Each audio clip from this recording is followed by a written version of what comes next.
อยไม่ออกก็ได้สัญญาณนะคะถอยออกเบื้องนั้นได้อยู่เพราะว่ามันเป็นรั้วเด็กเป็นรั้วถอยออกมาครับเปิดภาพบรรยากาศมาเตาไฟ ทางไอ้เก่งเพิ่นกานั่งฟิงไฟอยู่พี่น้องเอ้ยอากาศหนาวเนาะดังไฟพิงสบายเด้อพี่น้องเด้อโดยไปบัดนี้เอาสิมาต้มหมี่พี่น้องแต่ว่าคือควันแถวนี้เนาะมาทางนี้บอกควันนี่เบิ่งง่ายมากล้องมาทางนี้ก่อนบ่ถือควันเนาะควันแห้งโหดควันไฟพี่น้องแบบลมมันต่าวไปต่าวมาเนาะ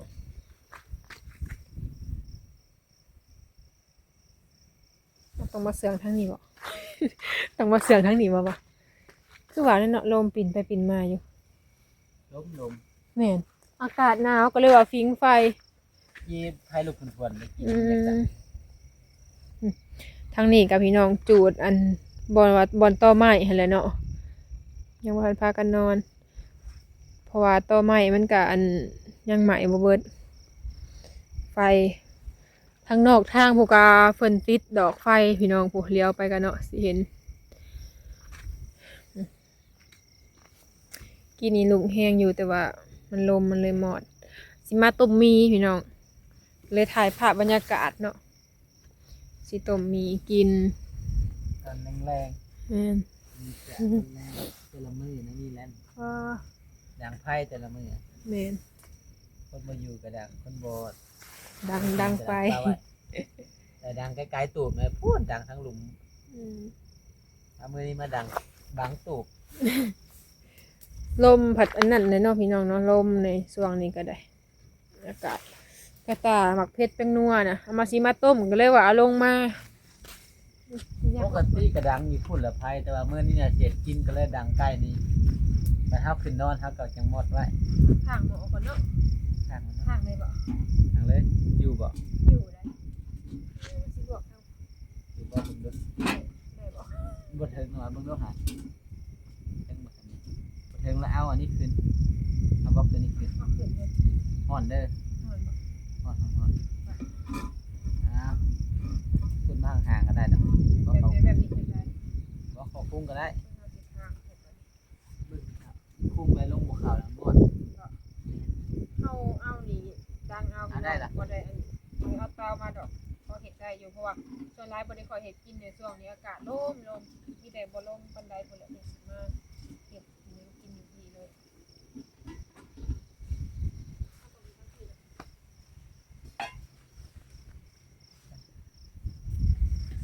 ส่งลมเขาจังบ่ใช่บ่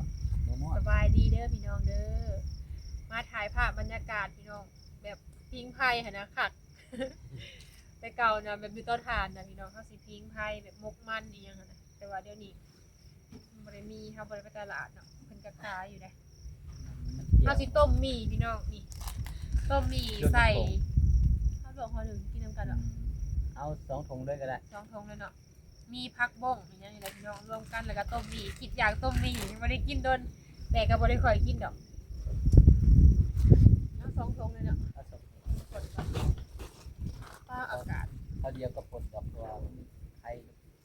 ไฟน้ำมื้อนี้ก็สิเป็นมื้อที่แบบว่าลมอยู่แต่ว่าบ่แห้งบันไดเนาะมื้อนี้เนาะถ้าลมแห้งอย่างนี้นี่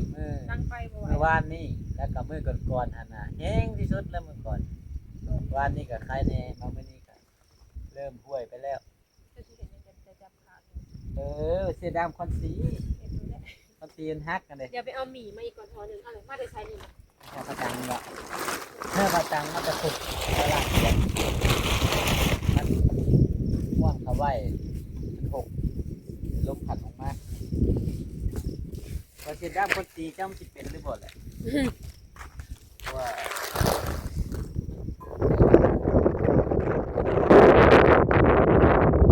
ไผ่แห้งใช่ปะไผ่ลูกแห้ง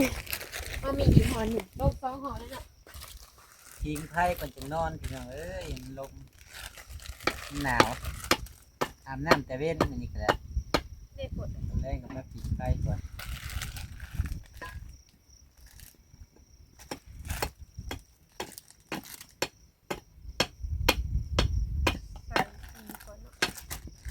ใส่ผักก่อนเนาะย่านอันผักสุก ล่างมาแล้วเนาะเป็นผักบงแล้วก็มีเห็ดเห็นเนาะ ไผ่ลูกขับอีนี่มันตะปีงได้ เป็นหยังไผมา ไผ่ลูกไผ่สิบ่ลูกแห้งคนบ่น พอดีแล้วได้อยู่ อยู่เอาเด้อ อยู่แห้งแห้งอุ่น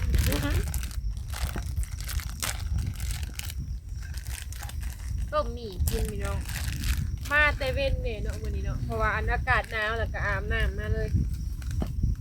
มาค่ำนั้นหนาวหนาวพี่น้องทางลมทางนั้น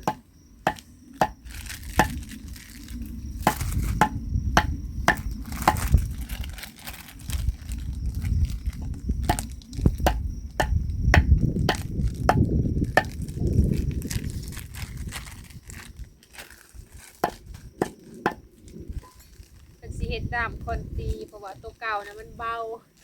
แต่เบาแห้งอ่ะนะเวลาเขาตอกแล้วก็ต้องได้ใส่แห้งเอา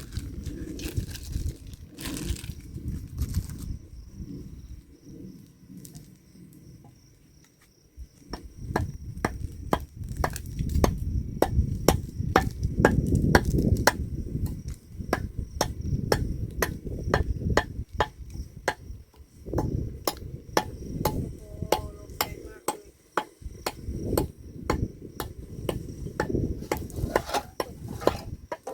ก็ลูกแพะ ลมแห้งเลยเนาะคอยไม่ออกก็ได้ทำจันนะ เอา คอยออกเบื้องนั้นใส่อยู่เพราะว่ามันเป็นรั้วดิ เป็นหลัวถอยออกมันดับยาวเข้ามา ไว้ทำจันอะไรจางทำจัน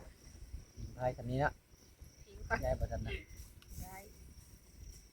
แล้วมันขโมยลงแล้วมันเป็นหลัว เป็นรั้วเป็นรั้วมีไข่พ่อพี่น้องหน่วยหนึ่งใส่รถเนาะ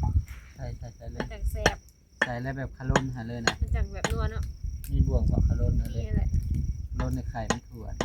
ปั่น ถ้าเราเสร็จก่อนมันเดียว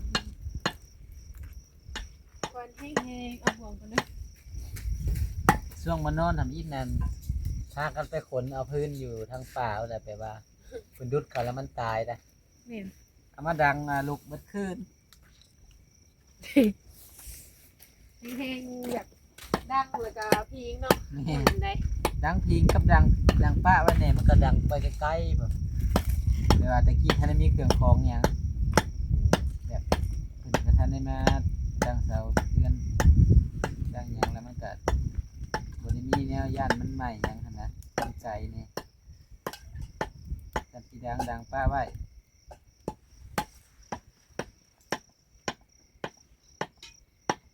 ต้มซอสหอมเนาะแล้วก็ใส่ผักเนาะแซ่บหอนก็เลยแบบกินดอดกินต้มนี้เป็นยังไงขาวตาคือแสบเนาะ ควัน บรรยากาศที่หายากเหมือนว่า อยู่ในเมืองเลยว่าอยู่อันแบบที่นอกๆเนี่ยมันกับพิงบ่ได้เลยเนาะในเมืองแห้งกระเต็กพี่น้องแบบยามหนาวนี่ก็ขาวนอนแล้วก็แล้ว เพื่อน เพราะว่ามันเป็นแบบ ไอ้อัด มันบ่มีหอดก่อนสีแบบดังไฟแบบนี้ มันใหม่มันหยังแหละ เพราะว่ามันอยู่ในเมืองเนาะมีแต่ทางแบบเขตบ้านนอกเนาะนี่แหละพอได้มีแบบพิงไฟอหยังนี่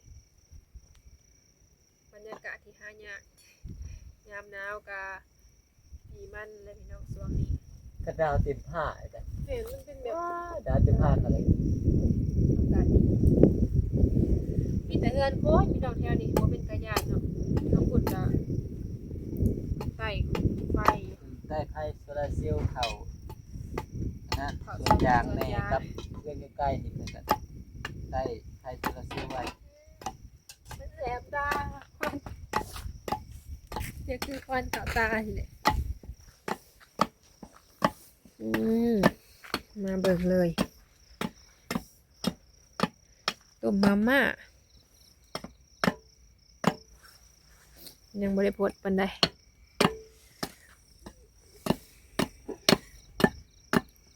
ห่อพี่น้องหลายเติบต้มกินนำกันเนาะมีผักบงแล้วก็ไข่หน่วยหนึ่งบ่ได้ค่อยได้กินดอกอันนี้เพิ่นว่ากินหลายก็บ่อยากดีปานใดเนาะก็เลยบ่ได้ค่อยกิน โดนกินเทื่อหนึ่งเพิ่นสิเฮ็ดดามคอนตีทางนะไว้ตอก เป็นที่บ่เลย ไว้ตอกอันในเฮือนนี่แหละพี่น้อง มีเวียกะตอก ป้าไว้เลย อืม มันแบบว่าคนตีเก่าอยู่ในเฮือนเห็นแล้วเอามาเห็นด้ามกัน ทางนอกทางหมูกาแซงไฟพี่น้องเพราะว่าเพิ่นติดไฟโซลาร์เซลล์เนาะ กำลังเริ่มพลิกเข้ามา ไปถั่วใหญ่ๆเลยคนขับต้มมีพี่น้องสุกแล้วจวกแคส ล้างแล้วไข่ จวกแคสเลยเนาะซิบกิน2 คนพี่น้องมาเด้อ กินต้มมีหมอใหญ่ๆเนาะ2 คนนะ เมื่อเช้านี้พากันจีเขาจีกินแหละ เนี่ยสุกเลยแหละจ้างหน่อยหนึ่งใส่น้ำลายไปจ้ะพี่น้องอายทนๆเขากันแทะบรรยากาศหนาว ตอนแรกก็มีเช้ามีคนจีกินไข่ แซ่บปรุงเลยเนาะสุดข้าวบ่มีเนื้อต่างเนาะข้าวอย่างต่างบ่อันนี้ กินบล็อกแรกจาก3ก่อน ปรุงเขาด้วยเพราะว่าสุกแล้วนี่พี่น้องคักปานนี้กิ้ง ปรุงหมอออกเลย จะรัวจุใส่กะทิ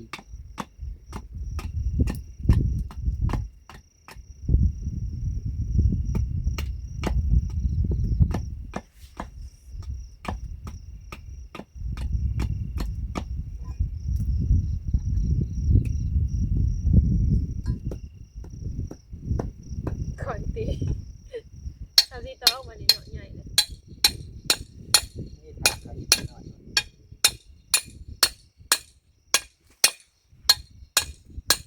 แซ่บจ้ะ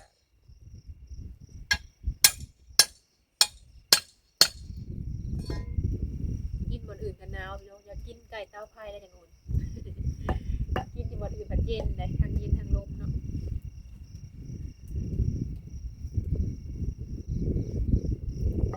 พูดไปเอาดีกว่าก่อน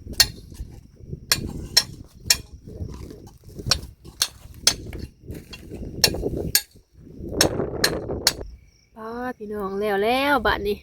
ต้มหมี่ใส่ไข่หน่วยหนึ่งพี่น้องคือซุกี้เลย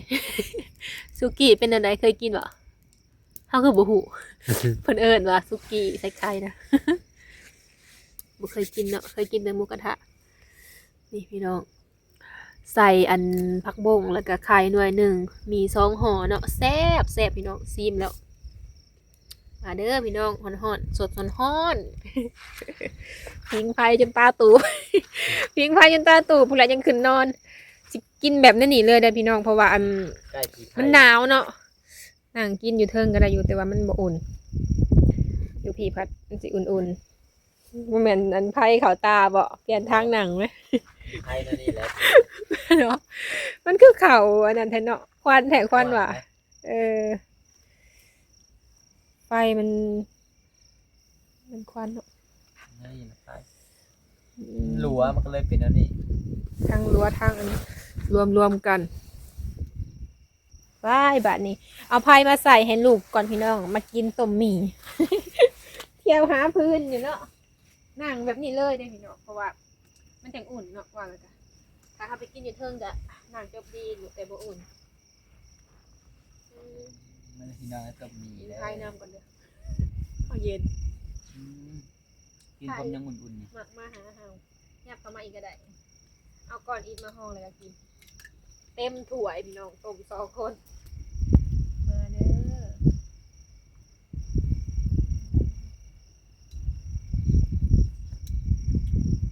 อย่างๆเลยหนึ่งเนาะ ได้แล้ว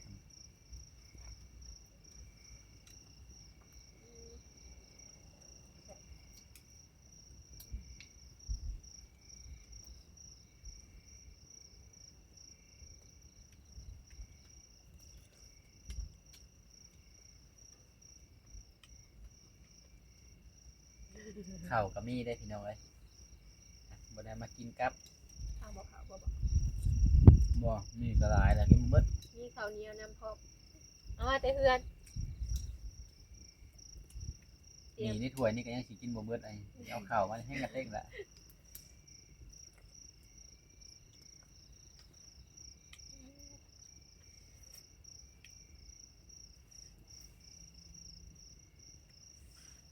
ดังไพ่พิงอุ่นๆจังนอนเนาะมันจังอุ่นพิงไพ่ไปนำพี่น้อง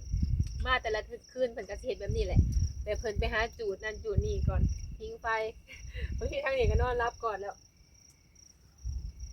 เพื่ออัดหัวอัดหยังเนาะ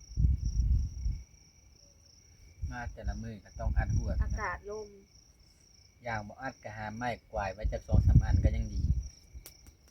อันนี้มานี่ก็ไม้กวายไว้หลายอันแล้ว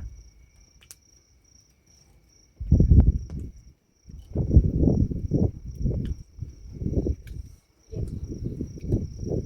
ลมเนาะแต่ว่าถ้าเฮือนเฮาอยู่ในๆนะพี่น้องกับธรรมดาได้พออยู่ได้มันอุ่นเนาะมันสิบ่หนาวคือแบบมันอยู่โล่งขนาดนี้เนาะอันนี้เพิ่นแบบแต่ว่าสิปะต้นไม้อีหยังไว้มันก็บ่มีแล้วเนาะดินเพิ่นสิขาดเพิ่นก็ดุดออกแล้ว มันก็ขุดตกได้มันก็นั่นแหละมันกำบังกันเนี่ยนะกัน เนี่ยเพิ่นคนเริ่มมาแล้วเนาะ ดินจัดสรรสัตว์ให้คนอยู่หลาย แบบเจ้าของเพิ่นก็ได้ดีได้พี่น้องแล้วก็แบบเฮ็ดให้ไผให้นะพร้อมทางเข้าก็ ไทยกำลังติดเข้ามานี่ฮะก็ฮอดต้องหันบ่หลายเติบแล้วแต่หน้าทางเข้ามาหลายร้อยเมตรนะ หน้าทางเข้ามาฮอดในเนาะเพิ่นติดไผอันโซลาร์เซลล์เนาะติดไผแสงอาทิตย์เนาะเอาเอิ้นเนาะ โซเส้นทางบนแยกเขาเฮือนแม่เฒ่านะ ทัก ก็ เนาะ เขาเจ้าติดเข้าฮอดในแหละภายนะ เออ แม่ว่ามีคนอยู่วังใดก่อนแล้วแม่นเขาเจ้าติดเข้าวังนั้นก่อนนะข้าวให้คนติดให้แสงสว่างให้บ่มีคนอยู่ แซ่บอุ่น บนใดคนท่านได้มาอยู่เพิ่นก็ติดตำลังเพราะว่าติดไปก็ย่านคนมาหลักเนาะมันไกลดินเพิ่นก็บักกว้างนะ ดินเพิ่นก็ แนมตาเปล่าบ่ส่วนมันไกลมันปุ๊บ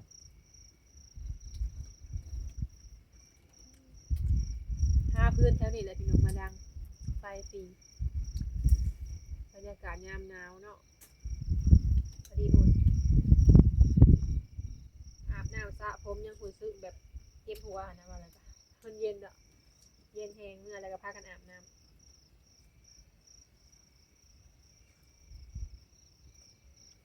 ได้ยินแต่เสียงแมงจลีด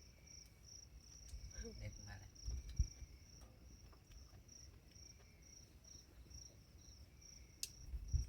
ป้าหลายเห็นเริ่มกินมันแห้งไก่ขึ้น สองห่อเกิดใส่ไข่ใส่รากมันเนี่ยมัน หลาย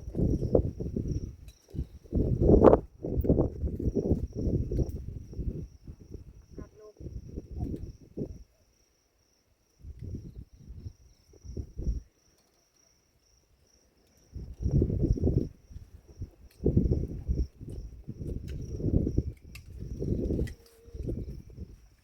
แซ่บ ค้างมือก่อน มือสิแตกเหิบแล้วค้างไปนะ มือแห้งพี่น้องอากาศหนาวเนาะหอนยามพุดเขียดนี่แห้งสีคักแล้ว มันแบบเขาจับที่ดินลายเนาะว่าแล้วก็แห้งสีแตกคักมือนะ ได้อยู่กระบวนได้ แต่ว่ามักฮาเลยพี่น้องแบบป้าแบบในความมักนี่นะสุด ปีนี้ถ้าว่างสิชวนกันไปหาบอลมันละลายๆนะ ๆมันฟังเบิ่งเนาะเรื่องการไป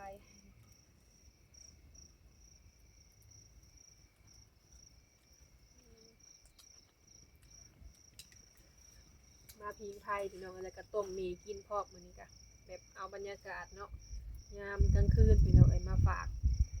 บรรยากาศดี เงียบสงัดเลยเนาะ ๆแม่นจะซิ่งเงียบๆได้ แต่เทิงผ้ากระดาว แต่ เต็ ว่าม ผ้า